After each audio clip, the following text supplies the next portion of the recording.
countries start to say, let's open door, let's reform, let's improve. That make the big change.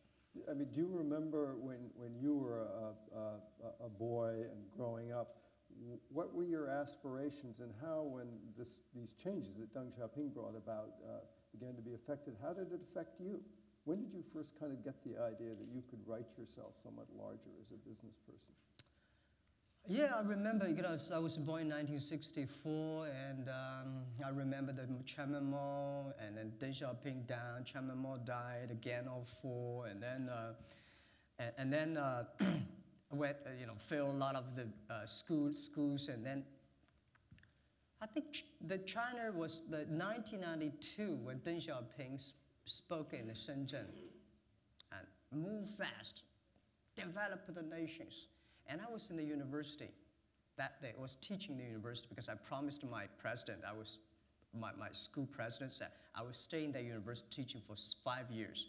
A lot of people just, when they assign a job, they change job immediately. But I was assigned to teach in the university, and I promised my president, 5 years, I'm not going to change my job.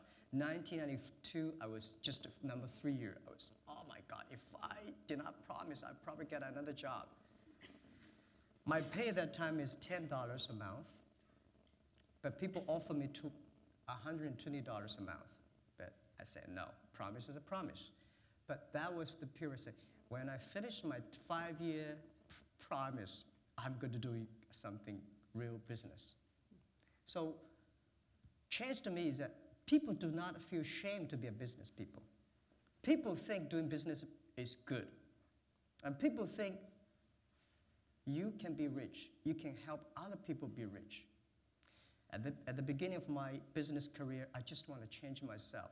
I think everything I told my students are the things I learned from books. And I want to be a business people for 10 years and then go back to teach, share the real experience with young people. And that was my thinking. But it is a bit strange, isn't it, that such a vibrant market revolution came out of a socialist revolution, state control, very anti-capitalist. How do you explain that incredible transformation in sort of the psyche? The world has changed. I never expected the American becomes so socialist. Right?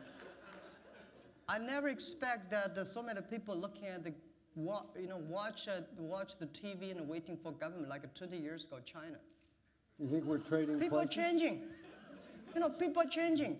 I think the magic of the world is that it's that I don't know. I mean, China, it is changing for various reasons: the government reason, people reason, culture, and I think people like you in the States, you influence China and the internet.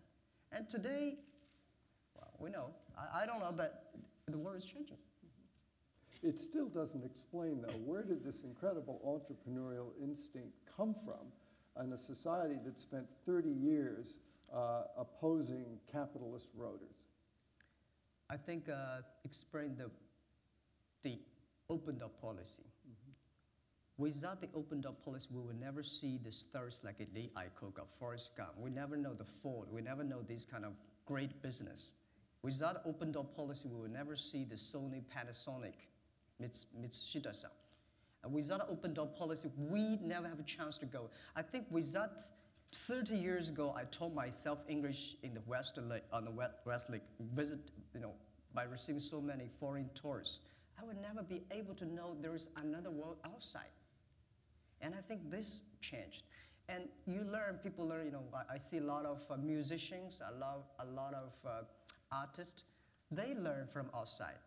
But I think next few years, what I suggest is American people Western should pay more attention to the China growth, the China model. We start to learn. Let's talk about that. What do you think now America might look at? We're in a state of crisis. In a certain sense, we've changed places. What should America start studying about the Chinese model, as you describe it? We move fast because I think when you see today China has a lot of problems. Everywhere, people talking about problems. You know, especially when I live you know, in the States, in the UK, in Europe, people ask me, how could you do internet in China? Chinese government is censorship on internet. It's impossible. People just to see 1% of the bad things. They did not see the 99% of the good things. If it is against your principle, you say, well, it's no good. Let's see things in a different way. I was educated in China by telling me that capitalist and, you know, it's no good and everything. But when I came, well, it's different. I feel curiosity. I start to learn. But now, I think it's time for the West to look at China. China's been criticized for 15 years. China cannot grow, cannot be sustained, this and that, but still keep on growing. Find out the things inside. How do they explain that? China changed. We transformed. Now, there's one Jack Ma, but there are a lot of people like us. We have the dreams. We think we can not only do ourselves, we can improve the world. We are also learning to be globalized. And internet, especially the same thing. You know, internet is speed up this thing. I think because of the internet, everything that's happening today, we get that. So information go into China, information leave to China. I think I'm very shocked most of the time when I visit the West and people ask me the questions and I say, well, we Chinese know more about West, much more than the West know about China. I think we can name, at least today, a lot of Chinese people can tell the Obama policy, what they look like. We can tell you how many states, the names. I think most of the Western only know about Shanghai, Beijing. They do not know even Hangzhou. Huh? Let's look outside. Chinese people in the past hundreds of years, they look inside. We are Oriental wisdom. We look inside more than outside. Now we start to look outside. I think the American people and the Western people, let's look inside and outside. Look the things different and appreciate, enjoy it, see the difference inside. So I think what the American probably, the Western people probably think is, look China in a Chinese way. This guy, I've been criticized for 15 years, I still grow up, what's wrong? Just like people ask me, Jack, how can you be, survive? Why could you grow from Alibaba to Taobao to Alipay grow that fast? I said, I don't know. I don't know why we grow. The professor knows how to grow. Because the people who can make it usually cannot tell why. The people can tell why, never don't know how to grow. So maybe China does not know how to grow. I don't know, because I think different people have different view. But people outside, you should study it. I see some people in my class, they're better than I am. I don't listen to him. I want to watch carefully what he did, what the things right to do. So, well, for all its problems, China has been quite an economic success story. How, in your view, is China doing in surviving the current economic crisis that's seized the world?